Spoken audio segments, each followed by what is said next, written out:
Hola a todos. Bueno, seguimos con la continuidad de la clase. Vuelvo a aclarar que estamos mediante la plataforma digital Zoom, así que pedimos disculpas nuevamente ante cualquier detallecito que pueda salir mal. Bueno, para arrancar esta parte de la clase, como leen ahí, aparecen los títulos de Ciencia Antigua y Ciencia Moderna. En primera instancia volvemos a traer cosas que dijimos en el video anterior, ¿sí? Que entendemos a la ciencia como un concepto epocal, histórico y cultural. Por eso en muchos de los aspectos que vamos a hablar vamos a tocar temas de la historia, ¿sí? Porque son importantes y no se puede aislar un hecho de su contexto. Ahora bien, lo primero nos habla de la ciencia antigua y sus características. Y se hace una mención de la República de Platón. La ciencia antigua era una indagación meramente reflexiva sin aplicación práctica alguna. ¿Qué nos quiere decir esto? Bueno, ahí vamos a tener que volver a la línea de tiempo que espero puedan retener en su cabeza, ¿sí? Donde describíamos a la sociedad antigua que iba a enmarcar a esta ciencia antigua. Recordemos que será una relación piramidal donde ubicamos al amo en la cúspide y al esclavo en la base, y bajo estos conceptos hay que tratar de entender cómo era la ciencia. En primera instancia hay que decir que en el libro La República de Platón se da una conversación entre este y Sócrates, donde Platón le pregunta a Sócrates qué piensa de enseñar astronomía en las aulas. Sócrates le dice que cree conveniente enseñar astronomía en las aulas. Y Sócrates le da una respuesta que para la época él sostenía apropiada. Dice algo como: me extraña, temes que el vulgo cuestione eh, estas particularidades, entendiendo al vulgo, ¿sí?, como aquellos ciudadanos que no llegaban al conocimiento. Vuelvo a decir, estábamos en una sociedad donde la relación era amo-esclavo, donde no todos eran considerados hombres y no todos eran considerados ciudadanos, y por su parte la enseñanza era para unos pocos. Esto nos va a marcar también un poquito de por qué esta concepción de que la ciencia era reflexiva y no aplicable. Bien, otro de los ejemplos que aparece en el texto de la CONICET, que es el que estamos analizando en esta parte, marca la paradoja entre el médico clínico y el cirujano. Un médico clínico es alguien que estudió medicina y diagnostica a partir de antiguos tratados de medicina, ¿sí? Y un cirujano es un artesano, ¿sí? La persona encargada de algo sencillo, sacar una muela, era un artesano por las habilidades que éste tenía a la hora de manejar ciertas herramientas para incluso una simple operación, ¿no? Como sacar una muela. Esto nos muestra, ¿sí? Esto está traído a propósito para que veamos cómo ciencia iba por un lado, trabajo por otro, y el arte por otro lado, ¿sí? Esta separación. Ahora bien, sabemos que hablamos de sociedad antigua y medioevo, para luego hablar de modernidad. Me vuelvo un poco repetitivo, ¿sí? En el medioevo habíamos dicho que Francis Bacon define al trabajo como el hombre añadiéndose a la naturaleza. Estamos en un contexto donde ciencia, arte y trabajo se siguen oponiendo, donde la característica de la ciencia era informar, si se quiere, pero no orientar de cierta manera, no servir al común de los ciudadanos, ¿sí? Y digo esto del medioevo porque es en la superación de esta dicotomía, es en la unión de trabajo, arte y ciencia, donde la ciencia moderna va a aparecer. La ciencia moderna también suele ser denominada la ciencia experimental, ¿sí? Esta ciencia experimental es porque justamente la palabra lo dice, experimenta y llega a todos por igual. Y acá se vuelve importante hablar del Renacimiento y de la modernidad. ¿Sí? Hablamos de Renacimiento porque es el punto de partida del ideal de ciencia moderna, y hablamos de modernidad porque es, si se quiere, donde aparecen las grandes obras, eh, canalización de ríos, puentes, excavación de puertos y demás actividades que el texto menciona, y que la ciencia se vuelve importante para poder utilizarla en estos aspectos. ¿Sí? Hablamos de una ciencia que le llega a un obrero, ¿sí? Una ciencia aplicada a todos. Entonces, la idea importante a resaltar es cuál era la concepción de ciencia antigua y cuál es la concepción de ciencia moderna, sabiendo que entre medio estuvo el medioevo y entendemos los momentos históricos asociados a hechos históricos, ¿sí? Ahora Mati les va a hablar un poco del orden feudal. Bien, como venimos marcando estos aspectos historicistas, eh, dijimos en el anterior video que el medioevo se caracteriza por ser un momento de oscuridad, ¿sí? De atraso investigativo. Bien, ahora bien, no solamente se promovió este atraso investigativo hacia la ciencia, ¿no? Sino también de diversas aristas. Pero a ver, ¿qué había sucedido en el orden feudal para que esto no ocurra? ¿Sí? Tenemos en cuenta que esto nace también con la ruptura del orden romano, como vemos en la diapositiva, ¿no? A raíz de la caída del imperio. ¿Sí? Se vuelve ahí como un resurgimiento de la agricultura como producto crucial. ¿Sí? Se vuelve al trabajo de la tierra. ¿Bien? Y a raíz de esto también se vuelve a la monopolización, por así remarcarlo, de las tierras en pocas manos. ¿Sí? Esto genera esta relación que también veníamos tomando desde la sociedad antigua como esclavo, transformándose en noble siervo. Tienen particularidades, tienen singularidades ambas relaciones, ¿sí? Pero hay que remarcar fuertemente la impronta religiosa, ¿sí? De este momento. Tenemos en cuenta que hay un cambio de cosmovisión, ¿sí? Se pasa a un teocentrismo, todo se justificaba mediante Dios, ¿sí? Y esto también es principal en cuanto al atraso en la ciencia y a nivel investigativo intelectual. ¿Bien? Se arraiga fuertemente esta estructura piramidal que habíamos hablado, el noble siervo, ¿sí? Podemos citar un breve ejemplo, ¿sí? Por ejemplo, el derecho de pernada, ¿sí? Donde nos habla básicamente el derecho que se le otorgaba a los señores feudales, a estos señores importantes de la sociedad, ¿no? De mantener relaciones sexuales con la mujer del siervo cuando estos se casaban. ¿Bien?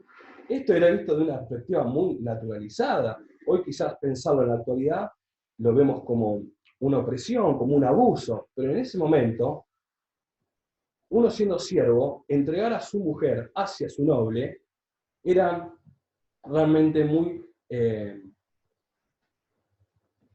no era controversial, ¿sí? Era aceptado y sobre todo naturalizado. ¿Bien? Todo este tipo de organizaciones sociales, este contexto histórico, el avance musulmán también, que hace también decaer la cultura, ¿sí? Hay un periodo de oscuridad cultural e investigativo, ¿sí? Va a llegar un momento, ¿sí? En donde la incipiente modernidad, ¿sí? Este incipiente capitalismo, va a empezar a romper con esta estructura medieval, poco a poco, siempre pensando la historia como un proceso y no de la noche a la mañana, ¿verdad? Ahora Fátima se va a encargar de ver esos cambios que se fueron dando como procesos, tanto del orden feudal al paso al modernismo y incipiente capitalismo. Bien, para empezar a hablar es importante, sí, siempre destacar la relación entre noble-siervo de la que hablaba el compañero, ¿sí? En principio, yo voy a mencionar cómo va a ir cayendo justamente ese sistema feudal para ser reemplazado paulatinamente por otro sistema económico determinado. Para empezar a hablar es importante decir que en el siglo VIII el imperio árabe, ¿sí?, va a empezar como cierto declive, cierta declinación, y va a perder poder, ¿sí? El imperio árabe era el que de alguna manera impedía que Europa, ¿sí?, comercialice marítimamente y que pueda intercambiar sus producciones, ¿no? Este orden feudal, hacia el siglo XI, ¿sí?, siempre entendiendo que se trata de procesos y que nada se da de la noche a la mañana, sino que más bien demanda algo de tiempo todas estas transformaciones. Bien, en el siglo XI, ese orden feudal va a comenzar a modificarse, ¿sí? En principio, la cristiandad, como bien mencionaba el compañero, estaba totalmente consolidada en lo político y en lo religioso, es decir, todo se regía y se explicaba mediante el plan divino, mediante el plan de Dios, y nada escapaba a eso, ¿sí? Pero también la actividad económica se empieza a extender por este motivo de que cada vez se puede tomar más al comercio como un modo de producción, ¿sí?, un modo de intercambio. Van a comenzar a constituirse las grandes ciudades también, y va a desarrollarse la industria y justamente la transacción comercial. Además, comenzando en el siglo XI, pero también manteniéndose durante varios siglos del medioevo, va a darse la revolución tecnológica medieval, es decir, se van a empezar a descubrir, ¿sí?, o crear nuevos modos de aprovechar ciertas materias primas que antes también se aprovechaban, pero ahora se van a aprovechar justamente de un modo novedoso. Por ejemplo, se va a crear el molino de viento. Ya hacia finales del medioevo se va a dar el gran auge de la revolución tecnológica, que va a dar como resultado la brújula, la pólvora, el reloj y la imprenta, ¿sí?, cuestiones fundamentales. Bien, pero siguiendo con esta idea de cada vez más gente dedicándose al comercio y a otras cuestiones, vamos a ver que un número de individuos, ¿sí?, va a abandonar de a poco la condición de siervo para convertirse paulatinamente en artesanos libres, ¿sí?, que cada vez se van a ir especializando más profesionalmente y aparecer de esta manera los oficios. De esta manera, artesanos con un igual oficio se iban a agrupar, ¿sí?, en pequeñas corporaciones. En este contexto, la subordinación del siervo al señor feudal se va a reemplazar por obligaciones contractuales que van a tener en cuenta el valor del trabajo producido, es decir, ya no hay más una relación amo-siervo, ¿sí? Y va a empezar a circular moneda, ¿sí?, la moneda, y va a originar el comercio del dinero, que es muy importante para lo que va a venir después, que es que las monarquías, ¿sí?, absolutas, los nuevos modos de gobierno europeos, van a necesitar, ¿sí?, de dinero para afrontar ciertas guerras, ciertas exploraciones, y entonces van a dar su apoyo político a comerciantes y banqueros a cambio de préstamos, ¿sí? Estas van a ser las primeras manifestaciones, de alguna manera, del capitalismo, ya hacia fines del siglo XIV y siglo XV. Estos banqueros, ¿sí?, estos comerciantes que tenían en su poder gran cantidad de dinero, van a ser los que luego van a conocerse como señores burgueses, ¿sí? Es decir, va a surgir esta nueva clase social denominada burguesía, ¿sí? Es muy importante esto, porque los burgueses se van a volver los dueños de los medios de producción, y los artesanos, como no eran capaces de competir con la incipiente producción masiva, se van a convertir en asalariados. Y es aquí el origen del capitalismo que conocemos hoy. Bien, esto es muy importante, pero también hay que remarcar un hecho fundamental, ¿sí?, para que se termine de consolidar este modelo capitalista, que es la revolución industrial, de la que ahora va a hablar un poco Germán. Bien, como bien decía Fati, ¿sí?, la idea de capitalismo radica en el acrecentamiento de capital en pocas manos, ¿bien?, y en la influencia que estos burgueses tuvieron sobre las monarquías que gobernaban en aquel entonces. ¿Sí? Tuvieron la capacidad y la viveza de poder acercarse cada vez más a los aparatos gubernamentales hasta hacerse con el poder, Sin ellos en el poder, el capitalismo no sería lo que soy, ¿sí? Este capitalismo le debe en gran parte todo lo que es a ese grupo de burgueses que se fue haciendo del poder. Pero ahora bien, la revolución industrial hizo, y acá traigo algo que también mencionó Mati hoy en el video de la clase anterior, eso del éxodo del campo a la ciudad. Bueno, con la revolución industrial se va a ver bien marcado eso, porque los campesinos y artesanos que estaban en el campo se volcaron hacia la ciudad en busca de los trabajos que ofrecían las fábricas, ¿sí? Y que los convertían en trabajadores asalariados. Esa es la base de la sociedad moderna capitalista, ¿sí? Ese prestar un servicio por recibir un salario, ¿sí? Esto hay que contextualizarlo. Se da por primera vez en Inglaterra, que los burgueses van acercándose al poder, y en Inglaterra aparece la producción mecánica a través de innovadoras técnicas, ¿sí? Y esto va de la mano con el capitalismo. Esto a grandes rasgos son lo que llegamos hasta acá con el contexto histórico y hechos históricos que hacen a la problemática en sí del texto. Bien, a comienzos del texto de la CONICET vamos a encontrar una problemática del siglo XVI, ¿sí? Que nos va a plantear cómo 3 bombas de agua no pueden succionar más allá de cierta profundidad. Esta profundidad es 10,3 metros, ¿sí?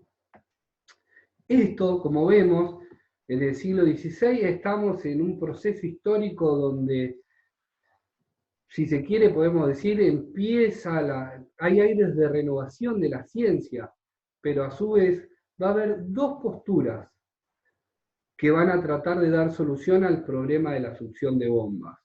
Vamos a tener, por un lado, la postura de un bando denominado bando A, aristotélico, y otra, un bando M, denominado mecanicista, ¿sí? Y esto también está bueno porque a lo largo de la problemática vamos a poder ver cómo ciencia, trabajo, arte, si se quiere, se van empezando a unir, ¿sí? Vamos a poder visualizar ese contexto. Ahora Mati le va a explicar un poco qué es el vacío. ¿Existe el vacío? ¿Desde cuándo hablamos de esto? Bueno, ahora Mati va a hacer un poco en eso. Bien, esta figura se titula El mundo sin vacío, ¿sí? En la actualidad damos por supuesto, ¿sí? De una forma muy concreta, ¿sí? Ideas, conceptos que anteriormente eran una novedad e incluso rompían con paradigmas muy fuertemente implantados en la sociedad, ¿sí? Uno de estos conceptos es el del vacío, ¿sí? En sí, ¿qué es el vacío? Hoy en día, cuando prendemos la tele y vemos un noticiero, nos hablan de presión atmosférica o del trabajo de astronautas en el vacío interplanetario, o bien estamos desayunando y vemos nuestro paquete de café que dice envasado al vacío. Bien, lo damos como por supuesto que el vacío existe, pero en la antigüedad esto no era así. Bien, el hombre, en la actualidad, podemos decir que está inmerso en un mundo donde existen numerosas leyes de la física, ¿sí? Que nos dan respuesta a muchas cosas. Hoy, hablando de la actualidad, ¿bien? En la antigüedad, para hacer un paréntesis, una contraposición, ¿sí? Había muchas escuelas, ¿sí? Que pensaban de forma diferente, cosas diferentes, de cosmologías y de muchos temas, ¿sí? Y de hecho hasta parecían realmente convincentes a la hora de explicar estos temas. Pero en realidad, ¿quién tenía la razón a todo esto? ¿Bien? Aristóteles, ya del siglo IV antes de Cristo, ¿bien? Él va a ser considerado un plenista, siempre teniendo relación al vacío, ¿no? Esta palabra de cómo es que nace y cómo después se llega a la conclusión de qué es realmente el vacío, ¿sí? Como decía, Aristóteles era considerado un plenista, ¿sí? Que él concebía el universo como un pleno, un universo lleno de materia, donde no existía el vacío, Bien, de esta forma, muchos seguidores, denominados aristotélicos, ¿sí?, van a sostener esta impronta. Bien, va a pasar algo en el medio, donde va a haber un grupo nuevo de gente que va a pensar de forma diferente, que realmente sí existe el vacío. Bien, y ahora Fátima nos va a comentar un poco qué fue lo que sucedió entre ambos bandos, ¿sí?, tanto el bando aristotélico como el bando mecanicista, y qué fue realmente lo que cambió este paradigma que rompió con 200 años de información donde era innata. ¿Bien? Bien, ¿por qué es importante hablar de mecanicistas y aristotélicos, no? Siempre enfocándonos en la problemática de las bombas de agua y por qué el agua no asciende más allá de los 10,3 metros, ¿sí? Es decir, tanto los aristotélicos como los mecanicistas, que son los que voy a explicar ahora a continuación, van a intentar dar una respuesta, ¿sí? Desde su perspectiva, obviamente, y desde el modelo científico que cada uno adopta. Ahora bien, los aristotélicos, como bien comentaba el compañero, decían que el vacío no existía, ¿sí? Que la naturaleza aborrece el vacío. Mientras que los mecanicistas, ¿sí?, del siglo XVII, van a usar analogías mecánicas en su concepción del mundo y de alguna manera ya van a establecer un cambio, ¿sí?, porque van a relacionar ciencia y trabajo, de cierto modo. Ahora bien, el problema generado por esa imposibilidad de elevar el agua más allá de los 10,3 metros va a despertar la atención de este grupo, es decir, de los mecanicistas. Frente a esta pregunta de por qué asciende el agua, ¿sí?, frente a este interrogante, va a haber diferentes respuestas, justamente. Los aristotélicos van a decir que si el agua no asciende, se genera vacío entre el émbolo y la superficie del líquido, pero que el vacío no existe. Entonces, por lo tanto, el agua debería ascender, es decir, no habría lugar para el vacío en esta concepción, ya que la naturaleza, como bien dije, aborrece el vacío. Para los aristotélicos, entonces, el fenómeno de la fusión del agua puede ser explicado en términos de ciertas suposiciones que gozaban en ese momento de aceptación, ¿sí? En ese momento responder de esa manera, que está desde nuestra perspectiva actual, nos parece impensado, era totalmente aceptable, ¿sí? No era cuestionable tampoco demasiado. Entonces, si el esquema aristotélico fuera el único hecho extraño, ¿sí?, la altura límite para el ascenso del agua, ¿no?, podría resolverse de esta manera. Pero los mecanicistas van a intentar dar una respuesta, es decir, van a elaborar, ¿sí?, una nueva manera de explicar este acontecimiento. Pero es importante, ¿sí?, quedarnos con ciertas cuestiones. Estos mecanicistas que ven que hay vacío y que de hecho tiene cierto límite y demás, cosas que ahora vamos a ver, no podían abandonar, si se quiere, del todo esas ideas tan arraigadas en la sociedad, ¿sí? Por eso es importante centrarme puntualmente en un mecanicista, ¿sí?, que es Galileo, como ven ahí, que va a tener ideas totalmente nuevas, pero también se va a basar en ideas arraigadas en la sociedad, ¿sí? Es como que Galileo está a mitad de camino, si se quiere. No abandona del todo una postura, pero no adopta del todo otra, ¿sí? Sin embargo, intentar dar una respuesta a esta cuestión, separándose al menos en parte de la idea aristotélica, es ya algo novedoso, ¿sí? Galileo va a sostener que ese horror que el horror al vacío va a sostener que el horror al vacío existe, ¿sí?, pero que ese horror, si se quiere, tiene un límite, que es 10,3 metros. Entonces, de alguna manera, lo que hace es unir las dos concepciones, ¿sí?, unir las dos posturas, ¿sí?, porque siempre en la ciencia existen dos tendencias, una que es más conservadora y otra que es más revulsiva, ¿sí? Uno no puede romper de un día para el otro de todos los esquemas que explicaron los hechos hasta ese momento. Pero quien va a terminar de dar una explicación y arrojar luz sobre esta concepción, ¿sí?, sobre esta cuestión, es Evangelista Torricelli, de que ahora va a hablar Mati. Bien. Antes voy a explicarles qué es una teoría, ¿sí?, antes de que Mati se adentre en Evangelista Torricelli. Y una teoría es algo sencillamente de explicar, porque es un conjunto de enunciados vinculados entre sí por medio de la lógica, ¿sí? Que es lo que luego va a abordar Mati. Pero hay algo más que hay que resaltar de una teoría. Una teoría es aquella suposición que ha pasado la prueba, a ver, aquella predicción que ha pasado la prueba. ¿Me explico? Hablamos, ya si se quiere, nos estamos acercando a la ciencia moderna, ciencia experimental, porque si hablamos de prueba, hablamos de experimentos, ¿bien? Ahora sí, sabiendo que es una teoría, vamos a darle el pie a Mati para que hable de la teoría del mar de aire. Bien, gracias. Al comienzo vimos cómo este simple concepto del vacío, ¿sí? Que hoy lo entendemos de una forma muy, muy acabada, en realidad era algo crucial, ¿sí? Un rompimiento entre la ciencia antigua y la ciencia moderna. Bien, el primero, como dijo Fátima hace un momento, Galileo, fue uno de los primeros en contradecir, en parte, a Aristóteles, ¿sí? Le dio, por así decirlo, el primer empujoncito al abismo, pero el que realmente terminó el trabajo de Galileo y destronó, ¿sí? Dicho en otras palabras, Aristóteles fue Evangelista Torricelli, diciendo que el vacío existe. ¿Bien? ¿Y de qué forma pudo demostrarlo? Primero, él armó una teoría, ¿sí?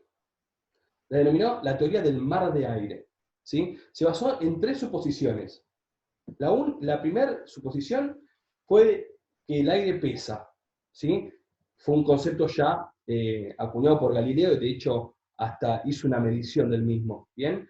Una segunda suposición dice que todo lugar de la superficie terrestre está cubierto por aire. Y una tercera suposición, como vemos en la filmina, de que el aire y los líquidos tienen comportamientos generalmente similares. Él tomó estas 3 ideas aisladas, ¿sí? Y tuvo la genialidad de unirlas mediante un experimento para confirmar la existencia del vacío. ¿Bien? Que no solo pudo dar a luz con esto, sino que también fundamentó el proceso para obtener el vacío. ¿Bien? Lo que más adelante se iba a poder fabricar estas bombas de vacío. ¿En qué consistía el experimento de Torricelli para destronar definitivamente a Aristóteles con esta idea de que el vacío no existe? En lo siguiente, Torricelli va a tomar un vaso precipitado, ¿sí? Lo va a llenar con mercurio, como vemos en la imagen, con mercurio, y va a tomar una probeta que también va a llenar de mercurio. ¿Bien? Va a introducir por la parte superior en este vaso de precipitado y va a notar que el mercurio llega hasta una cierta medida de la probeta, específicamente a 760 milímetros. ¿Sí?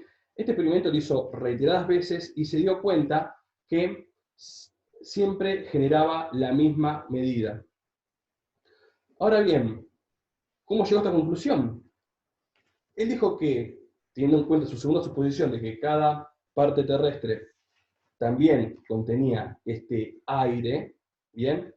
Dice que la presión atmosférica que se encontraba en el lugar iba a incidir, iba a presionar el mercurio del vaso de precipitado, y este mecanismo iba a hacer el ascenso del mercurio sobre la probeta. Bien, como dije hace un momento, esto lo repitió muchas veces, ¿sí? Y se dio cuenta que en el espacio libre de la probeta se había generado vacío. Bien, esto fue realmente revolucionario para la época.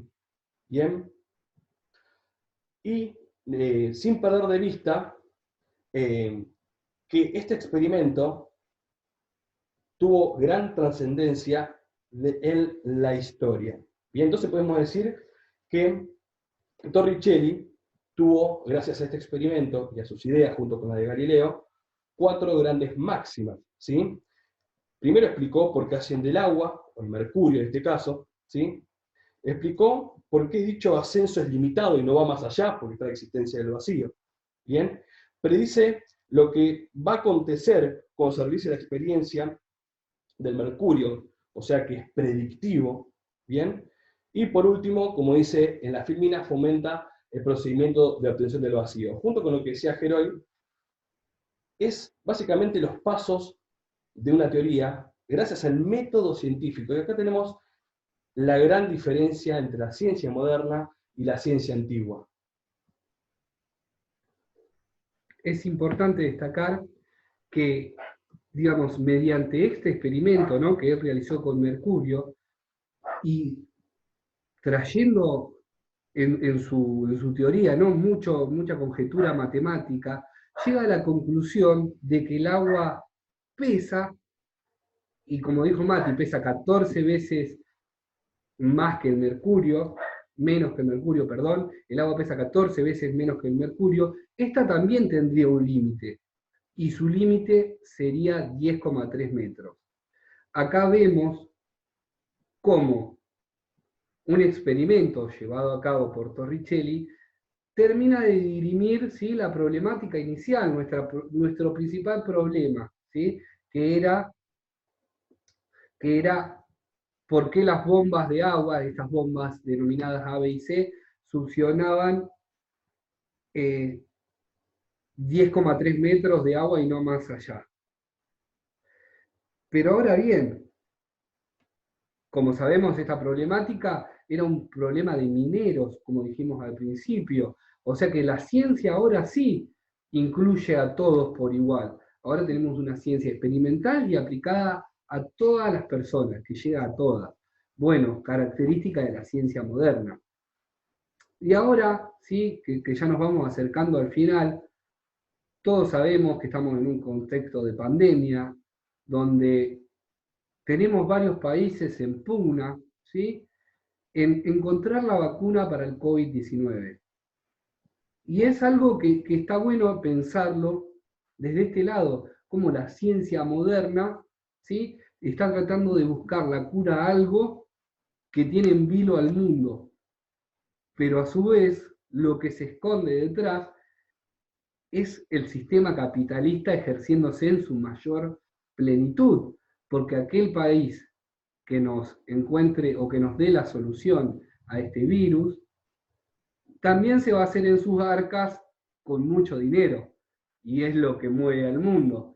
Entonces, también nos parecía lindo y que es palpable, de hecho, cerrar la clase con esto. Si bien queda algo más, que ahora Fati va a explicar, que pensamos una actividad, ya con esto terminaría el marco teórico. Bien, esta actividad la pensamos un poco para aplicar todo lo que venimos trabajando en los dos videos, ¿sí? Y que de alguna manera les permita a ustedes saber si se entendieron los conceptos, si no, y qué es necesario revisar, ¿sí? Esta es una plataforma educativa que permite de alguna manera crear actividades y que en caso de equivocarse, ustedes pueden ver cuáles son los errores. Entonces, lo que van a hacer es relacionar las columnas de la izquierda con la derecha, ¿sí? Por ejemplo, yo voy a tomar el concepto de ciencia, ¿sí?, que es uno de los que más marcamos, ¿sí?, y que vinculamos con diferentes definiciones. Nosotros siempre remarcamos que era un concepto epocal, histórico y cultural. Entonces voy a unir ciencia con la definición que di en el video, ¿sí? Ustedes acá pueden ver que esta es correcta. Justamente es para que ustedes vean cómo se realiza la actividad. Si ustedes la realizan mal, es decir, si unen cualquier concepto con cualquiera, ¿sí?, les va a saltar en rojo, quiere decir que es incorrecto. Decidimos no poner límite de tiempo para que ustedes no sientan presión al hacerla, pero sí sepan que tienen como máximo 3 errores. Muy bien, esta es la explicación de la actividad, espero que les sea sumamente útil y que les sirva para ver si entendieron y comprendieron los conceptos abordados. Bien, hicimos una captura de pantalla de cómo fue realizada la clase, ¿sí? Bueno, muchas gracias por, como dice ahí, ¿no?, muchas gracias por haber prestado atención en el video, y espero que aquel que lo escuche y que lo trabaje le sea de ayuda. Vuelvo a repetir, muchas gracias.